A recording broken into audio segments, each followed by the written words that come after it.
সাথী, সুখে থাকো তুমি, এই শুধু আমি চাই। তোমারই পরশে ধন্য হয়েছি, মরণের আগে তাই বলে যেতে চাই। সাথী, সুখে থাকো তুমি, এই শুধু আমি চাই।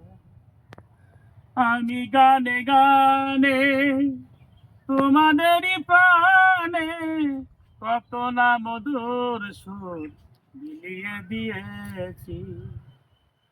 আমি গানে গানে তোমাদেরই প্রাণে কত না মধুর সুর বিলিয়ে দিয়েছি।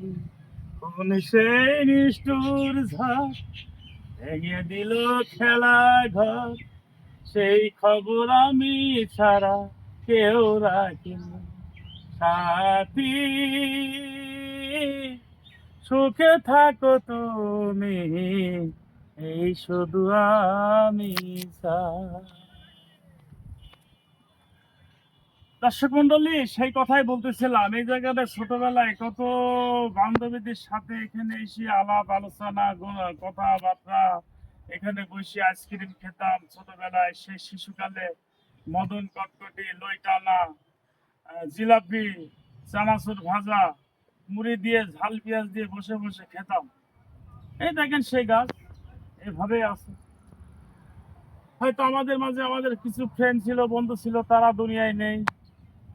হয়তো আগামী দিন আমিও নাও থাকতে পারি, বা থাকবো বলে এমন কোনো আশা নেই। পৃথিবীতে সবাইকে চলে যেতে হবে দর্শক মন্ডলী। তবে একটা কথা না বললে নয়, জীবনে যত কিছুই করেন বা করতে চান, মনের কাছে কখনো আপসেট রাখবেন না। খালি মনকে বুঝাবেন যে আমি কিছু করতে যাচ্ছি, আমি এগিয়ে যাব সামনে। এই প্রত্যাশাটা সবসময় আপনাদের ভিতরে থাকবে। আর কথা হলো এই, এমন কোনো ভুল সিদ্ধান্ত আপনাকে বা আপনি নেবেন না, বা নিতে বাধ্য থাকিবেন না এবং নেবেন না। আপনার গায়ে একটা পিঁপড়া কামড় মারলে পিঁপড়াকে ডলে যেরকম মেরে দিতে চান, এইভাবে মারার চেষ্টা করবেন না। কারণ হচ্ছে কি, সে প্রাণী, আমরা মানুষ, মানুষের সাথে থাকি, গন্ডগোল ফ্যাসাদ বিচ্ছেদ একেবারে যেন মানে যাইছি তাই মনের কাছে বলে যে তাকে মেরে ফেলবো, হুমকি দেবো, ন্যাংরা করবো, প্রতিবন্ধী বানাবো, ভঙ্গি করে দেবো, অচল করে দেবো। এটা ভাবতে হবে না, বা ভাববেন না, ভাবার কোনো প্রয়োজন মনে করবেন না। হ্যাঁ দর্শক মন্ডলী, আজ এই গাছের নিচে ভিডিও করছি কেন জানেন? আমার এই শেষ প্রথম স্মৃতি মনে পড়ে গেল। আমি কোনো একসময় একটা মেয়েকে ভালোবাসতাম, এই গাছের নিচে নিয়ে আসতাম, এখানে নিয়ে এসে বসে আলোচনা করতাম। তার একটা ছোট ভাই ছিল, তারপর ছোট ভাইটা অনেক বড় হয়ে গেছে। আমার সে বান্ধবী যাকে ভালোবাসতাম, সে অন্য কোথাও কারোর হাত ধরে জীবন সংসার করছে। অথচ দেখেন আমি এভাবে আছি, আমার কোনো পরিবর্তন হয়নি। তাই তাকে বলি যে তুমি যেখানে থাকো, তুমি সুখে থেকো। তোমাকে তো জীবনে পেলাম না, জীবনটা আমার ব্যর্থ। এই ব্যর্থ জীবন নিয়েই থাকি।